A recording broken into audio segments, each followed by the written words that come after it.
In 1988, what was common between me and a large industrialist was neither of us could buy a Mercedes. Difference was he could afford it, I couldn't. And all of us would have to buy scotch in the black market. Difference is he could afford it, and I couldn't. Air travel was, we both had to travel economy class because there was no bloody business. There was no gap. In terms of globalization, there was a third thing, of course, that came towards the mid-90s. That is first email, and then the internet. The internet as a visual space. Yeah. Opened up a common platform for people to look at and engage in. But that platform was stratified by income and social class as well. The young got porn, the poor got porn and MTV and whatever it was called. There was a channel in India, Channel V. The slightly more middle class boards got NDTV. People are nothing better to do with their lives except to come home in the evening and put on the like SL cooker hissing at the back, and they watch NDTV, and BBC for a while was very popular. Relative prices in India moved massively, it's not just incomes, in favor of this top 10%. Example, 1989, I get a job like you in a college in Delhi, and my salary those days was 3,500 rupees a month. At 3,500 rupees a month, I paid income tax. Keep that in mind. And at 3,500 rupees a month, I could afford a house in the sense that there was a place called Vasantpur. That they cost 1.5 lakhs. So it was about 5 years' salary. A Maruti car cost me 3 years' salary. An air conditioner would cost me 8 months' salary. Now, fast forward to today, a Maruti car is now a few months' salary, and an air conditioner is a few days' salary for a person in the college I taught in, entry-level lecturer. This wretched income tax cut that the lady gave, she had no choice. Somebody earning 30,000 today a month, Absolutely. half औकात है घर खरीदेगा. मेरी औकात थी, मैंने earn 3,500 rupees a month. That's why I paid income tax. तेरी औकात नहीं है तो lecturer हो बेच 70,000 कमाते हुए. The औकात नहीं, that's why you can't buy a house. इसलिए तुझे income tax cut किया है. You have now joined the ranks of the losers. Wages have been stagnant and declining since COVID, since before COVID, but also since COVID. Employment has been iffy. For the first time since I was born, the number of people working in agriculture is now higher than it was when I was born, as a percentage of In most developed countries, the public sector is responsible for about 35 to 40% of GDP. Any rich country, you need a public sector because rich people need pavements, they need buses, right? They need good airports, right? I mean, rich people are like, they don't starve and walk on pretty broken pavements and, get power for 2 hours a day and all that. So, you have regulators. Regulators are very expensive. You solve a case in 1 year. You don't take 19 years. So that's a different thing from this khati kind of society we live. So obviously the public sector has to be large. But fact is fact. Rich countries have large public sectors. Deal with it. Rathin Roy is here. For those of you who need him to be introduced, and I don't think most people who watch this channel would need that, but still he's like the enfant terrible of mainstream economics. He's also the bane of economists because he's always needling them, saying things that people don't like, make them uncomfortable because they know it's true. Rathin, thank you so much for taking our time. This conversation is going to be in the context of how globalization is breaking up across the world. And I want you to start off by actually explaining in very simple terms, which you're great at, what globalization was and what it really changed. Thank you for having me first, and hello to all your viewers. Let me start by taking a personal anecdote, which I trust many of your rather older viewers, at least those over 40, will be familiar with. So my father was a reasonably senior journalist eventually, and so was my mother, a reasonably senior professional, and they both traveled the world. And when they traveled the world, they made friends in other parts of the world. But their center of life, to use an immigration phrase, was where they lived. And their friends, therefore, were in the geography where they lived. Their tastes and preferences and the things they shared with their friends would largely be an overlap of things that people in their communities ate, the festivals they attended, the films they watched, the movies they spoke. Now, because they were globally inclined, they also had, tastes in European cuisine, say, or in, if you like, movies, Hollywood, etc. But their referential points were all Indian. And that meant that in Diwali or Gudi New Year or Durga Puja or anything, most of their time, was spent meeting people from their individual Telugu and expat Bengali communities. Sure. And these people were not necessarily their economic peers, or even their social peers. Yeah. But these were things that you did as part of being part of a community called first Bombay, then perhaps the Telugu community, then Bengal, and of course their caste community. I don't recall many Dalits, whether they were economic and social peers or not, being part of this process. But nevertheless, so I'm saying the reference points were relevant to the geography they were in. And this was, I think, broadly true of many Brits, many Europeans, many Japanese, many Americans.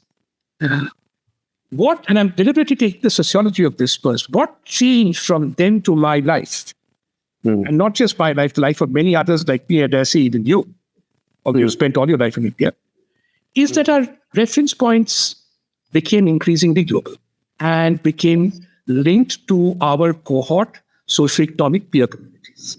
That is, cohort meaning people like us in Japan, in the US, in Europe. And they also changed. So today, if I wanted to have a conversation about good dal, I would not necessarily have it with an Indian. I might probably have it with a friend of mine who lives up in Northland. Or if I wanted to discuss sushi, I would go for advice to the Japanese. But again, a Japanese friend is perfectly capable of asking me, where do I get good maguro? Where do I get good eel? To remind me, you went to Cambridge, right? Yes, in 18. How different was it for you? It was all completely new. Obviously, the idea of living in a globalized community, I guess my peers and cohorts were self-discovering each other. So even if I met Europeans at Cambridge, that is not from the UK, they were very traveled, but largely within Europe. Some of them had done this sort of year out in India, etc. That was very, sort of mango lassi and Was this an experience that was common to everyone, or was it to the social class you were embedded in? Was it a particular elite which was moving towards a certain direction? That was what globalization did. Did globalization open it up for everyone in the same way as it is? It's not globalization yet. So your question is very okay. All right. So you have the transition away from the Cold War. What that immediately means is two things: relative freedom in travel restrictions, and an urge to explore the world. And therefore, you have more and more people exploring more and more different geographies. At the same time, now I'm taking the whole decade, 1991 to 2000. Two more things happen. You have a distinct and unprecedented since Aurangzeb, rise in prosperity in certain geographies of the world, beginning with Korea and Southeast Asia, extending then to the countries of Central and Eastern Europe, some prosperity in the Middle East, and importantly, a huge increase in prosperity in India, starting from 1991. But that increase in prosperity was confined quite naturally, that's how things always begin, to the top 10% of the population. Now, that's a lot of people. India then was about 1.1 billion people. We're talking 110 million, which makes those 110 million like the entire UK market or the entire German market or the entire Finland. This also happens rather rapidly in China in that period also. So you have a larger swathe of elites, income elites, engaging with the means to consume. You have an era when, therefore, you have a dismantling of trade barriers. India was, in a sense, the forefront of that. And that dismantling of trade barriers leads to an increase in income, sure, of the top 10%, but also, therefore, in the consumption possibilities of the top 10%. And those consumption possibilities align with global consumption possibilities. Well, I'm going to ask you a question which would be related in some ways too, because I think some of these questions are going to be a little personal, because I'd better let the viewers know I've known Rathin since I was, I think, 10 years old. So we know each other's history a little bit. For me, let me give you an example. My parents, as you know, were university teachers, and I had always thought that I was going to be a university teacher. But when it was time for me to get a job, I did teach it for a while. I went and taught at Stevens for a short while in 1996. But I wanted very clearly more money, right? And therefore, I chose journalism, and television journalism, which was opening up. And I also felt that when I went to the staff room, that these are not my cohort. These people sitting here, they're from the hinterland. I can't spend time there. They're not English speaking. I'm being very honest because, of course, people don't want to admit all this. But I wanted to be upwardly mobile, enter the top elite, the cream, right? In what sense was your passage, your path, different from what your parents expected you to do? Or parents not expected, but would have thought you would do? They were very happy I'd gone abroad. They were delighted when I joined academia. So all their, I think, boxes were ticked off. So here was a chance for me to maintain my intellectual integrity, they thought. And that was quite enough. Now, I realized, like you, when I joined academia in the UK, it was a very shabby and genteel profession. And I sort of, in the process of self-knowing, I realized I needed 2 or 3 things. And it was a profession of high patience. I also realized I would not win the Nobel Prize. And if I ever came in close to it, I would be about 102. I also wanted glamour in my life. I realized I like glamour. I like good wine. I was not greedy, but I like going around the world and being a person of the world and engaging, on a broader stage than sitting in the senior common room at SOAS. But in terms of globalization, there was a third thing, of course, that came towards the mid-90s. That is first email and then the internet as a visual space. Yeah. Opened up a common platform for people to look at and engage in. But that platform was stratified by income and social class as well. The young got porn, the poor got porn and MTV and whatever it was called. There was a channel in India, Channel V. Yeah. The slightly more middle class boards got NDTV. People had nothing better to do with their lives except to come home in the evening and put on the tube light, pressure cooker hissing at the back, and they watch NDTV and BBC for a while was very popular. But all these gave them windows into the world and a sense of engagement. So this engagement with television and the internet as a holistic package from the mid-90s down gave people a sense of belonging to a broader universe than they did earlier. At the same time, the fact that a small cohort of people were getting relatively far more prosperous and also, thanks to globalization, had access to a far broader set of goods and services than the people my father used to interact with, what I said, his caste equivalents, but his social and economic, peers plus minus 50%. That vanished. So let's put it this way. In 1988, what was common between me and J.R.D. Tata was, well, not J.R.D. Tata perhaps, but certainly a large industrialist was, neither of us could buy a Mercedes. Difference was he could afford it, I couldn't. Right? And all of us would have to buy scotch in the black market. Difference is he could afford it, and I couldn't. And, air travel was, we both had to travel economy class because there was no bloody business. There was nothing else, Although economy at that time was almost as good as the business now, right? You see, what happened, this is very important, this is where the economics comes in, and India specifically, happened in other countries too. And I'll give you an example in a minute. Relative prices in India moved massively, it's not just incomes, in favor of this top 10%. Example. 1989, I get a job like you in a college in Delhi, which I just fled from in 4 months. But what's important, my salary? My salary those days was 3,500 rupees a month. At 3,500 rupees a month, I paid income tax. Keep that in mind. And at 3,500 rupees a month, I could afford a house in the sense that there was a place called Vasant Kunj. But a flat there cost 1.5 lakhs. So it was about 5 years' salary. It's okay. If you add EMIs, in those days I could have bought absolutely. I wanted to. Now, but more important, when I got that job, actually, a Maruti car cost me 3 years' salary. The difference between a house and a car wasn't that large. Car was about my salary was about 40,000 a month, so 2.5 years' salary. An air conditioner would cost me 8 months' salary. Now, fast forward to today, or even 10 years now, a Maruti car is now a few months' salary, and an air conditioner is a few days' salary for a person in the college I taught in, entry-level lecturer. I'm not talking about somebody more rich. Same job. Absolutely. Entry-level lecturer gets paid about 70,000 rupees a month. I think a Maruti car, wagon, Thuran, whatever, is cost 5 lakhs, let's say. There's still a few months' salary, not 2.5 years. Not it. And an air conditioner, it's about 25,000 bucks, I think. Right? It's 10 days salary. 10 days salary. That's what I mean by relative crisis. What my pocket could buy as a lecturer at Sri Ram College, that pocket can buy far more of luxury consumption than I could. Absolutely. Now, By the way, this is also But happening. would you say that the cost of would you say that the cost of let's say clothing much cheaper? has much cheaper today for everyone? Yeah, Is no, not everyone. I only said the top 10%. okay? Yeah. So So your point is that prices moved in such a way, which you for the viewer, the first relative prices. the top 10% got. It wasn't so much their rising incomes. Yeah. And then the demand for these things went up. Then, I can go on. I can go on about hotel rooms. I could never. I remember I have an aunt who's about 85, and she said to me that when she lived in Bombay in the early 80s, her ambition was to live in a Taj Mahal hotel room, not in the suite, in the Bombay Taj. And she said that would have cost me a month's salary in the days. Today, that same lecturer, I assume she earned about the same, in fact, probably a little more. A Taj room would cost him 3 days' salary.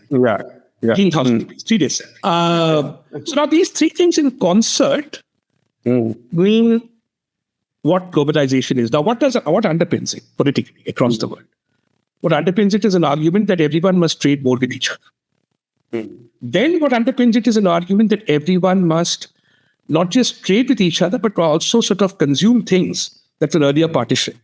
So you create a community of what was called global consumers, global actors, global citizens, and everyone must aspire to be that. And that, in a nutshell and practically, is globalization. The promise there to conclude that when this happens, just like the Bible or the Gita, there shall be convergence, satyugayega. Countries will converge, economies will converge, societies will converge in terms of less inequality in incomes, less social inequalities, a common set of social mores. That was a great liberal dream. That everyone will have a common set of social mores, right? A common set of shared cultural values, an interest in different kinds of cultures.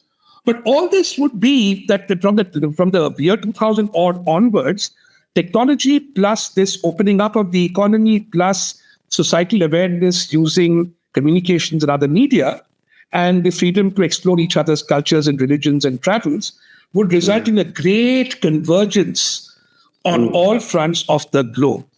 We would then quite rightfully be global residents moving towards becoming global citizens within a framework embedded in nation states. That was to be fair, if you were in your, let's say, mid-30s, anywhere to up to even late 40s, at that time, in the early 2000s, right? The big boom period, one did feel like that. Even people who are habitual pessimists only the top 10%. like that. Yeah, only the top 10%. People, Everything, not just here. The top 10% in Europe, the top 10% in the US, the top 10% in Japan, the top 10% in Thailand, the top 10% in India. India matters. The only country that bucked that trend was China, which is more than the top 10%. But India matters because India was, is still a very shitty poor country. But it was then an especially shitty poor country. Has more rich people than the entire population of France. Yeah, no. So, but that process was happening in the time you speak. That it was beginning to get more rich people than the population of France. So this was, cake was in the making, right? Yeah. So that was the promise of globalization. So you asked me to define what globalization is. What I want the viewers to take away from this is, one, it's a historical process. Both things are. So you have to understand the history and chronology समझिए. As our great leaders say, globalization की chronology समझिए. उस chronology में there is an economic change, there is a political rupture, there is social change happening, and there's information and communications enabling that change to happen, and then there is a theological. And I think one thing for viewers to keep in mind is also that when we say that India moved from socialism to liberalization, this is actually true for every country in the world. And maybe in the UK and US, it came in the early 80s, but they had price control, they had everything that we called socialism till 79-80 too. Right? I don't know what it means. We didn't have socialism. I mean, nobody had socialism. Most people think socialism means that there's a public sector. Europe has decided what that you see, that's another thing important we need to start. Whether you have a public sector, a private sector, or this sector, that is irrelevant. Ultimately, लोग matter करते, उनकी समृद्धि, उनकी prosperity matter करती है. Prosperity-wise, there was a top 10% in India, but as I was explaining, that top 10% was not marked out by huge amounts of differential prosperity from the remaining to the next step. Same thing in England, same thing in America. That is what changed with globalization. But there is an interesting thing that happened in the 80s, right? I grew up in the 80s, 70s and 80s. And one of the things that I now, in hindsight, look back and see that those who actually were ruling, the bureaucrats, the secretaries, people like that, they sensed that this change is coming. They were the first to send their kids to do MBAs, get into finance, much before the average middle class person, the middle class person they were still sending their kids to be engineers. The bureaucrats were the smartest. They knew that this change is coming and they arranged for it to happen for the next generation. That's a very important point you're making, and there's a sociological reason for that as well. What you had in this country in that period, what I call the boring times of India, I think probably 1980s was the most boring decade India saw. 70s, you had some kind of... Which is now the name for the newspaper, right? You meant... Which paper? Huh? When you said boring times of India, I meant you were not talking about... The boring... No, I think it's the most interesting newspaper in India. It's the only one where I get any better news, actually. Rest are all opinion, commentary, and place title. It also is the best for swapping up milk when you drop it on the floor. Others don't have that absorbent quality. So you have to understand one thing, that what I call in my work elite abandonment. I actually believe that the reason why a number of countries succeed is that elites, once they have become successful, believe that they have a calling to make sure that bad things don't happen to non-elites. And if possible, make some marginal improvements in their lot. Elites are not unselfish enough, and that has dangerous consequences for elites, to hope that, कल के non-elites आज elite बन जाएगी, उतना नहीं. But in most societies, what you get is a phenomenon I call elite abandonment. And when elites basically use their opportunity to move from a less prosperous and boring society to a more interesting and exciting one, not just for their children, also for themselves. By the time I came to college, that elite abandonment, as you're saying, had begun to happen, not exactly in terms of going abroad, but I think those IAS elites, these elites began to understand that that abandonment was essential for them. So very few children of IAS officers ever joined the IAS. Yeah. In fact, by the early 80s, it was almost all of it was coming from the hinterland. People who were taking UPSC exams. All India hinterland. But I'll give you a very good example from my old provincial college in Delhi. So in Delhi, I went to a college called St. Stephen's. In the batch when I joined, that cohort and the one before that, about 50% of my economics class joined the government in some form, largely the IAS. One guy became a spoor, largely the IAS. Foreign service was very important. My batch, only 4 people joined government, 0 the IAS. Right? Yeah. History numbers were slightly higher. But by 1989, there was nobody from economics joining the IAS. Yes. A couple from history or political science, but everybody had found where they used to. Nobody was joining the government of India because there is an exam, you've got to take it, it's hard work, you can't go for parties.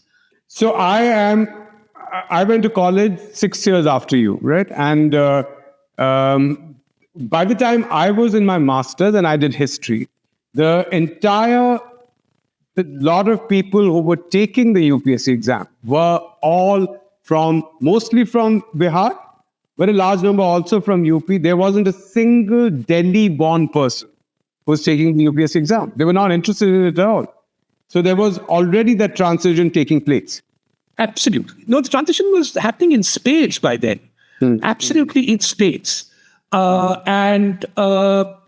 basically what you're saying is correct, that elite abandonment began to continue. There was a pause to that when relative prices moved in favor of the top 10%, and when, as you were saying, as you entered the workforce, between what I call the Vijay Mallya times, between 1998, 99, after Chidanam's dream budget roughly, till GFC, the global financial crisis, people actually began to find careers here. I meet a lot of them. I feel sorry for them, because they found careers in banking here, and they thought that we are going to produce out. They found careers in journalism. Journalism was a bubble. That is because it didn't have anything. But I think I think that the idea was that it appeared.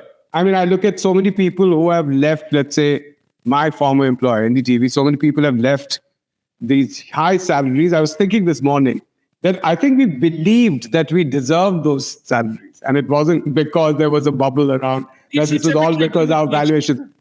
It's a bit like doing a PhD. After you finish the PhD, you believe you deserve it. When you are doing it, you are absolutely certain that you don't deserve it. It's true of every PhD student we have spoken to, because you know too much about your subject, you see.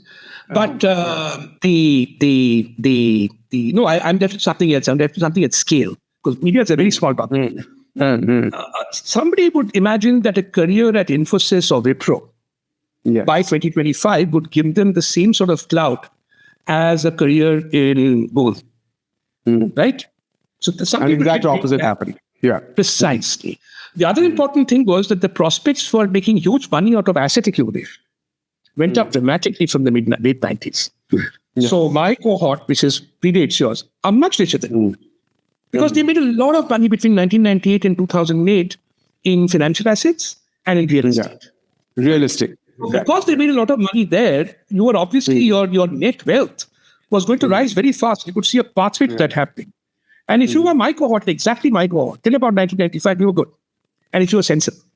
And then, by the time the crash came, you'd made your money. So you lost 20% in the crash. You were okay. Right? So I think that was the prosperity story for the top 10%. Yes. As a result of globalization. Now, moving forward, what in fact happened was the exact opposite of what globalization said. The top 10% across the world became rich and richer, but the rest of the economy became significantly poorer. In other words, within country, inequality increased dramatically across all countries, from the US to Japan, including India. But between country, inequality fell slightly. So China was less poor than the US than in 1990, so was India. But within China and India and the US, if you were in the bottom 80%, you were poorer. So what you saw was a huge increase in demand for land. Poorer relatively or poorer in absolute real income terms? Poor in real income terms, actually. Poor in real income terms for the following reason. Income is only important, again, it's a means in terms of what consumption you can buy. So what happened was that the top 20% began to buy things like, demand for fine cognac, good champagne, private jets, business class travel, all these things went up in all the geographies. All of global. But what collapsed was the availability of affordable, whether public or private, availability of affordable healthcare, availability of quality affordable education. Yes. And these are the things that constitute and actually food prices for the common person.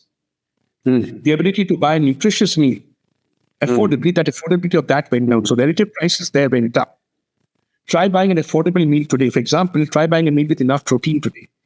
As opposed to almost years ago. It is more expensive. I think it's impossible. It is more expensive. And real wages did not go up very much.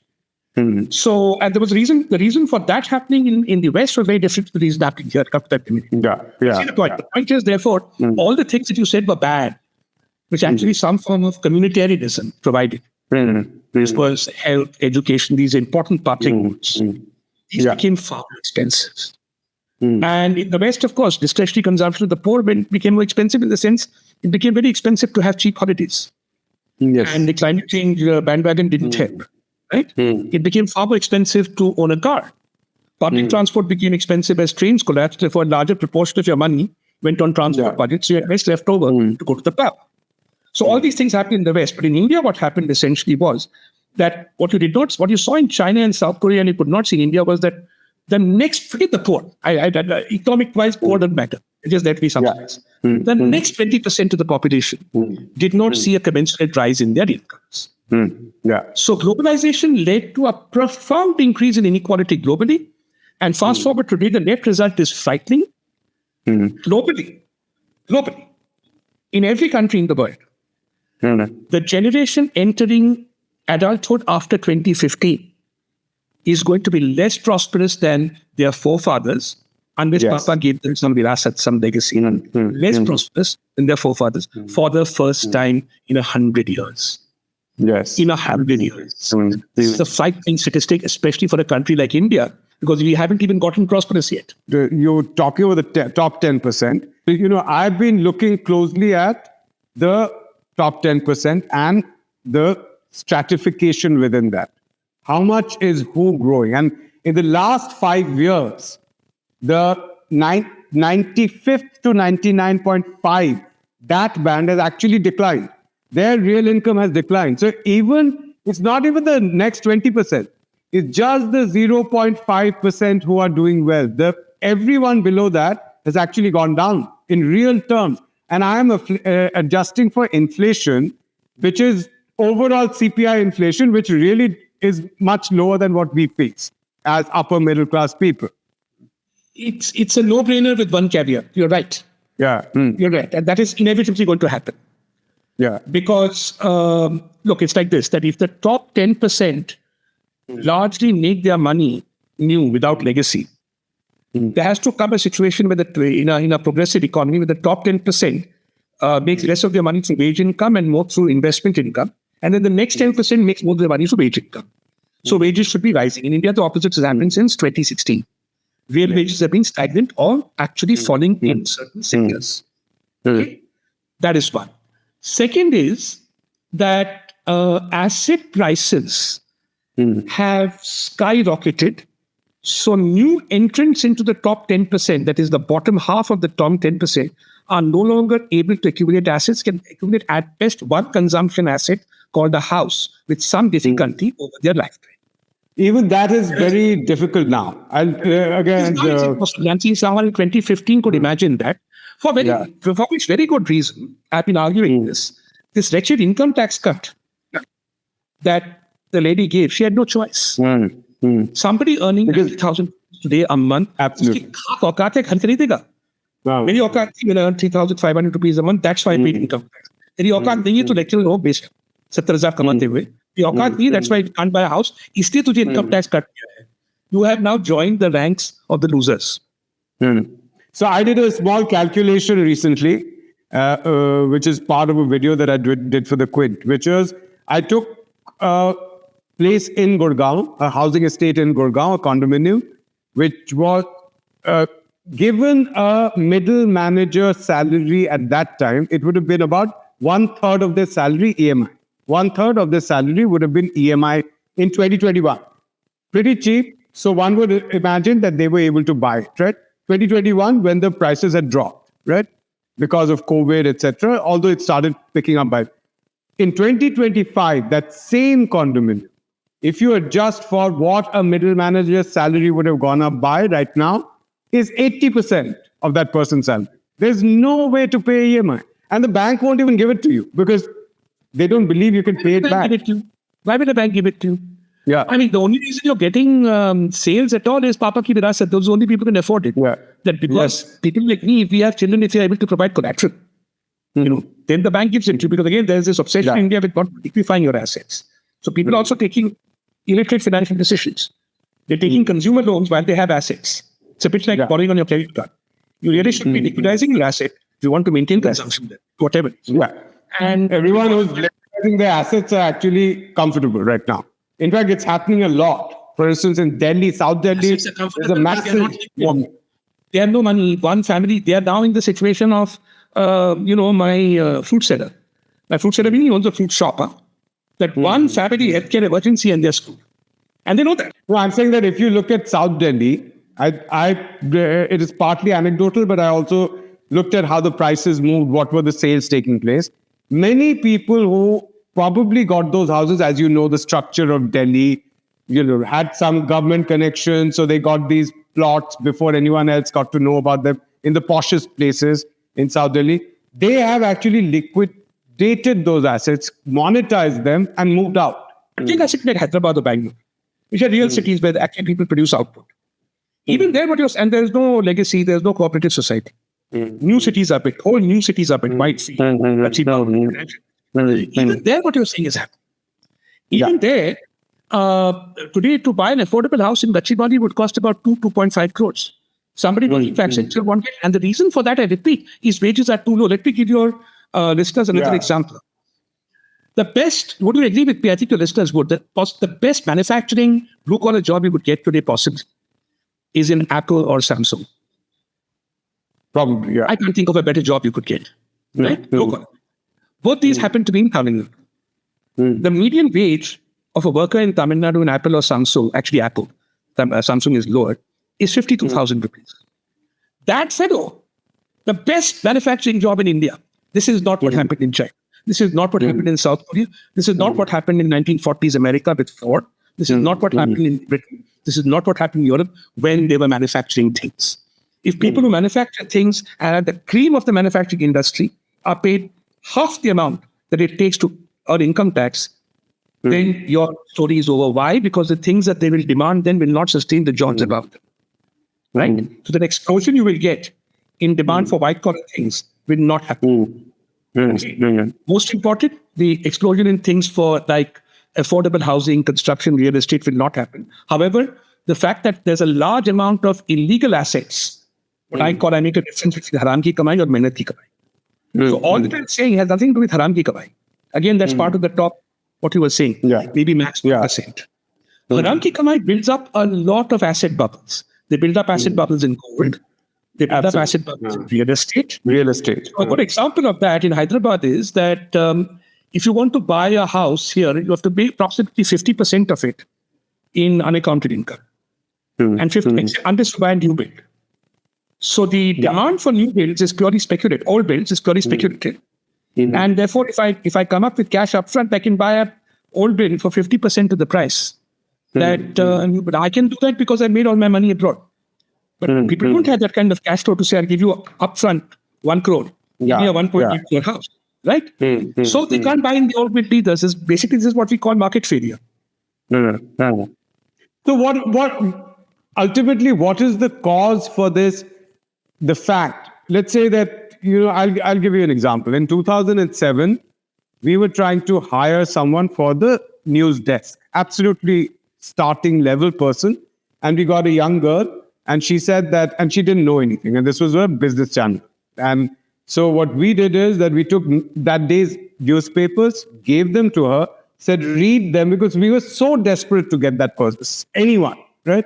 Read them, come back tomorrow, we will ask you questions from this, right? And that is exactly what we did. She managed to answer the questions. And we said, okay, your salary is 45,000 rupees. And this is 2007. Today, that is an equivalent of 1 lakh or more, right? And so this girl, and then she said, okay, and I'll join on this day. Then she called back and said, no, actually Times Now is giving me 50, so I can't come. This was a person who only had a college degree, had nothing, and there was such a demand for people because there was so much money flowing around, not from earnings, but from valuation, from raising from the markets, from people giving you equity. And this was not only media, by the way. This was true about GMR or GVK as well, right? So I'm saying that when it collapsed, that collapse happened. Today, I teach in a place and I teach MBA students, and they tell me that they're being offered salaries of 12,000, 15,000 a month. MBA, where they're spending a lot of money. So what caused this collapse for what I would call the upper middle class? Because at the end of the day, India doesn't have anything in the middle. So the middle class is itself the top 10%. I know for a fact that in one of the top IT companies, a friend of mine, his brother, joined at 22,000 rupees in 1999, 2000, right? 23,000 rupees. Today, it's the same salary that's being paid by those same... Correct, because you see, demand has fallen and margins have been squeezed. So that is also a change in the way Indian companies are making money, which has especially accelerated after COVID. So I think during COVID... Cut cost, increase... because you see, top line how do you make money? When you make money, when you make a surplus, when you sell stuff and you sell it at a cost higher than making, that's when you have a surplus. Then money can go to 4 places after taxes. It can go to the people who are working for you, so wages. It can go to the people who lent you money, which is capital. And the rest comes to you. So wages have been stagnant and declining since COVID, since before COVID, but also since COVID. Big change is capital. There's no demand for it anymore. Investment has collapsed. Reliance has gone debt-free. Everyone is going debt-free. Everyone is actually retiring the money they borrow. So if there's no demand for capital, then there's... But this is a global situation, right? This is a global thing. Because it's not true. It's not true of China. It's not true of some European countries. It's true of some others. It's not true of the UK anymore. It was true till last year. But it's certainly been true of India for the Is longest. UK expanding? You're saying that in UK is expanding now. Exactly. Okay. It's also, there's difference there because in most developed countries, the public sector is responsible for about 35 to 40% of GDP. People don't know this. People don't know much. And about 25 to 30% of output. Anyway, any rich country, you need a public sector because rich people need pavements, they need buses, right? They need good airports, right? I mean, rich people are like, they don't starve and walk on pretty broken pavements and, get power for 2 hours a day and all that. So, you have regulators. Regulators are pretty expensive. You solve the case in 1 year. You don't take 19 mil. So that's a different thing from this khati kind of society we live in. So obviously the public sector has to be large. I know people don't understand this. Think about it, those of you who are listening. You might find this counterintuitive and fume at me. But fact is fact. Rich countries have large public sectors. Deal with it. Now, so what is happening since 2021 is our aspirational growth rate is now between 6 and 6.5%. Manufacturing share has declined. The share of formal services is stagnant. Informal sector, what certain politicians like to call puncharwala, is going up. They are not paid much, right? So the share of wages is either constant or declining. Employment has been iffy. For the first time since I was born, the number of people working in agriculture is now higher than it was when I was born, as a percentage of total work. तुम क्या कमाओगे agriculture में? कि demand बनेगा? So basically, but the companies are good because they're producing less, borrowing less, and therefore making more profit. That also has got squeezed now, therefore equities are flat. But otherwise, I used to always tell people that logically, because the India story has collapsed, and you have diluted oligarchs making money, their equities will go up, so equity markets will They'll keep going up. I mean, there's no reason for assets to collapse because some people have so much money, they have nowhere else to go but to keep investing. Equity markets respond to profits. They don't respond to turnover. They don't respond to output. They don't respond to GDP. If the link between delta profit, that is more GDP means more profits, if that link breaks, but profits go up, then the share of profits in GDP goes up, good. Equity will go up. It's just logical. It's algebra. Simple. Absolutely. That is basically what is happening. So therefore, if you talk about, that's why I like to use the word prosperity. So is this prosperity of the Indian economy has stacked. Whether you look at the top 5% or the 99 to the 95th percentile, as you were saying, and certainly if you look at those at the bottom, because that middle are the consumers of services that the rest provide. So let me put it another way, that if now only the top 1% of India can afford drivers, they will pay those drivers 50,000 rupees a month. But earlier, the next 4% used to afford drivers. They're not able to pay drivers 50,000 a month. Absolutely. They can only pay them 15,000, at which price there's no driver. Market failure. Uber. Now, Uber, how much are you going to squeeze that gig worker? Because prices in Uber are down corner. Since I've come back to India, I've noticed that prices in Uber are constant. They've fallen. In fact, I take Uber regularly. I take Uber autos as well. And I can see that Uber auto prices are actually flat. They've not increased at all. There you go. I have, so there's one thing that I would like. All of it is going to the profit makers. Less is going to those who have, and this affects the top 5, the people are talking. Less is going to the people with capital. Returns on your investments, your personal private investments, whether it's FDs or anything else, is declining. And unless you're really smart and you know, like some people did, that gold is going to go up or the US stocks are going to go up 40%, you go and buy that mutual fund. A smart mutual fund investor in 2023 would have moved out of Indian stocks into gold and into the US. Because I'm a carbon, I moved into UK stocks. My returns are 11.5. My returns of my Indian mutual funds are 2%. So unless you start playing these, intellectually, debilitating games, your assets, the values will not be protected. Because again, interest rates are negative. Interest rates on FDs are now about 6 or 7%. So your real rate of return is about 2%. But that is very volatile.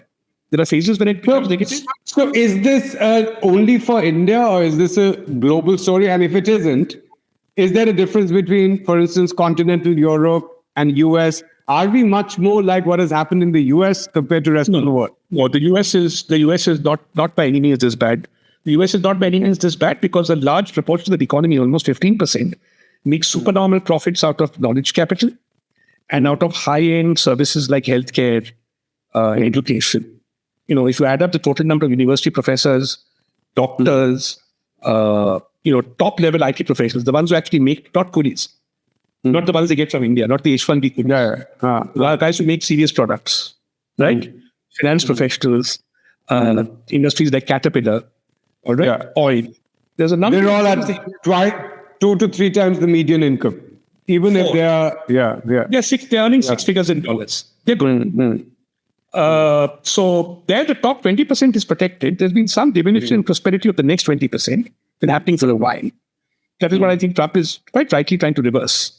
And the rest are always screwed. So what is this anger against globalization? Where is it coming from? I don't see that coming largely from poor people. It's coming with very legitimate reasons. See, let's go back to the beginning. When I said that, if you read the theory of elites, or you read about elites, what non-elites want, because they're aware that elites exist, and there are various social relations you have, economic relations you have. They don't grudge you a better lifestyle.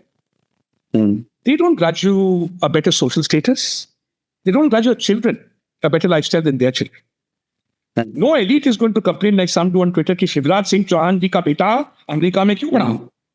They know America में पढ़ेगा साला और मेरा बेटा जाके वो बढ़िया बने. मालूम है उनको. ठीक है.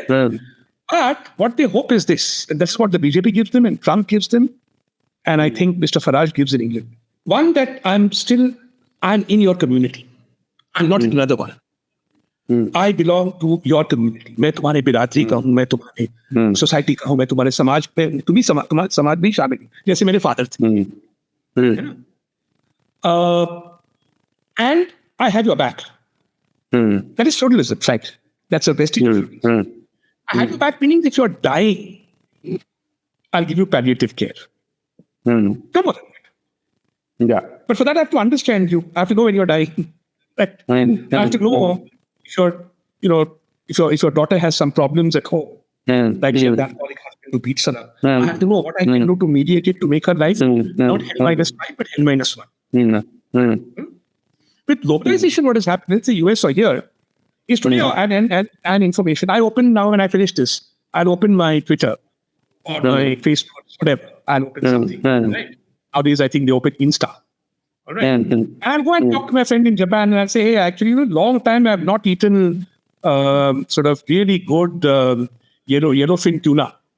There's a restaurant in Delhi which says that they have yellowfin tuna. I'm coming to Delhi with the production finishes. How do I know what is good yellowfin tuna or not? I don't know what yellowfin. I'm only living in that world. I have no links left with the society from where I am. I'm not organic anymore. Go to New York, grew up Bombay, grew up Delhi. Point number one. Point number two, societies have become gated. India. However rich my parents were or not rich, they were very well off. And however well off I was, till about early 2000s, I had to take trains. Trains are very important. You can travel in first AC, most AC. But you have to take a train, you have to go to the station, you have to sit on a platform, you have to meet Dukaniyas, you have to enter the train, you get bad food. I'd never take a train because the food is appalling. I'm totally gated from train takers. I would never think twice about traveling in second AC because I can't use the toilet. Second AC. I'm totally gated from train takers. Suppose I lived in a gated community, I'm totally gated from people outside. Their only service providers, there's no social relationship with them. There's no empathy here because there's no structure to this social interaction. And in fact, people have contempt for them.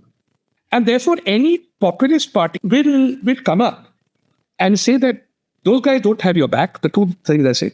Those guys don't care about you anymore. They don't have your back socially. They don't have your back economically. We have your back. True or false, they're going to win.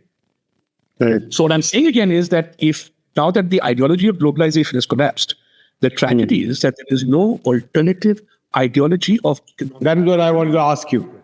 Is there a path to come out of this? Yes. Which is the reason why I'm asking, is there a path to come out of this, is that I'm not asking about a thing which is impossible politically. What is politically feasible? Let's say that if I say that, okay, the state should do something like open factories in villages. I'm giving you an example. Or give contracts to the private sector to start factories in villages to make shirts. I believe that is politically not feasible because it will raise the wage rate, which would cause bloodshed between the people who hire at a low wage, and you would have to put cops there. So when I'm saying politically not feasible, I'm not talking about good politics versus bad politics. I'm saying politically feasible in terms of power. Let me put it this way. This government was committed to ending certain institutional features that certain people thought were secular, and this government did not. This government was committed to building a Ram temple. The same political barriers could have come. This government was committed to ending Article 370 and converting Jammu and Kashmir, a next terrorist state, into a union territory. This government is committed to uniform civil code if it can go there. This government put in political capital to do all these things. It cannot put political capital into making agriculture, to doubling farmers' income. What is politically feasible depends on your ability to put your political capital behind it.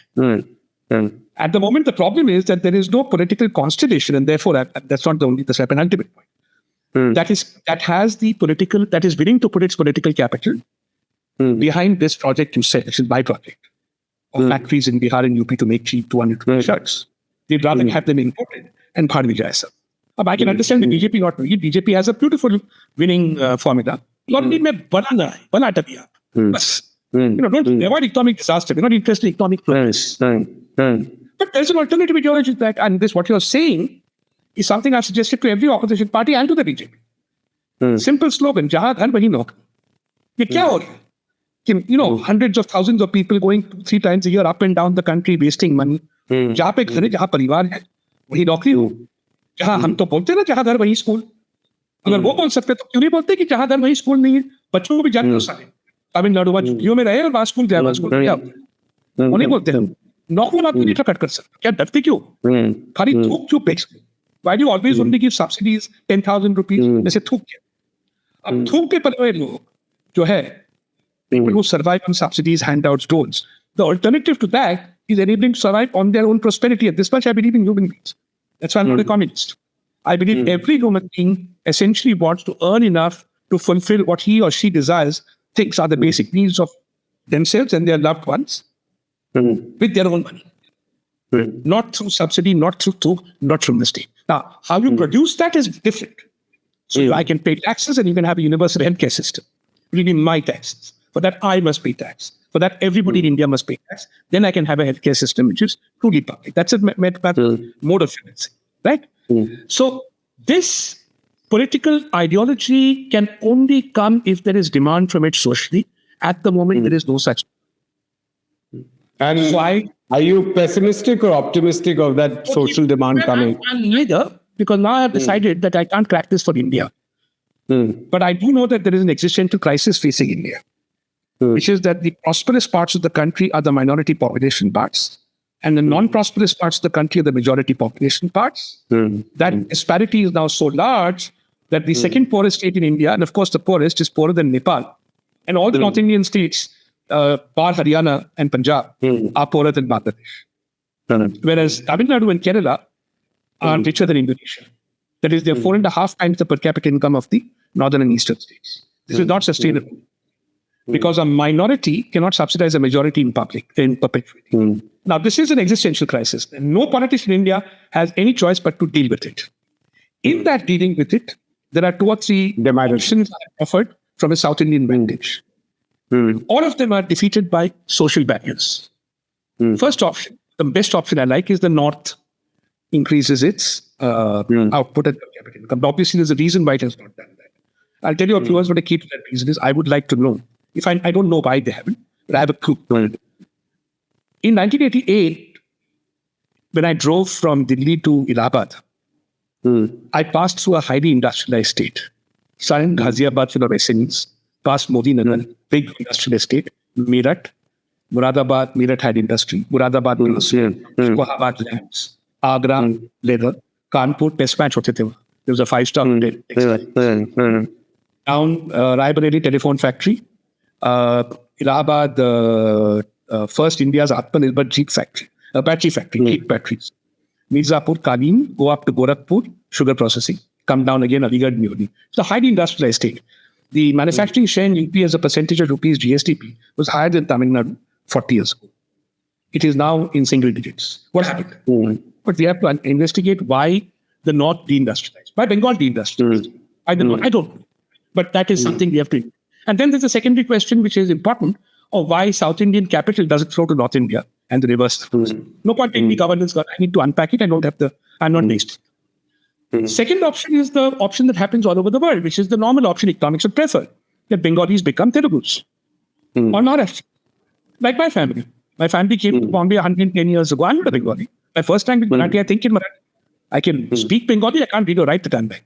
How did that happen? Why is that not happening at scale? So this social, barrier is preventing the logical economic solution that people integrate at scale here. Right? And the third is feudalism. South India continues to be a feudal place. So the people who are emigrating here are not doing high productivity jobs. They're working as servants, domestic servants, chaiwalas, etc. When I had asked the few chief ministers, why is the price of a cup of tea in Chennai 10 rupees? All right, it shouldn't be. The income is 4,000. Everybody should be drinking coffee in Kamath Hotel, 40 rupees minimum. There should not be any chaiwala. Only you can afford it. You're getting cheap labor from here. You're not using it. It's productivity. It's dampening productivity. So for that third reason, South India will not become 15 times more prosperous than North India and thereby pull up North India or separate. So social barriers are creating political hurdles to economic prosperity. That, in a sentence, is up. So you have to start at the social level. All right, Rathin Roy, thank you for taking our time. It's been a great chat, and I hope to have you back at some point again with a different thing to talk about. Thanks a lot. Thank you.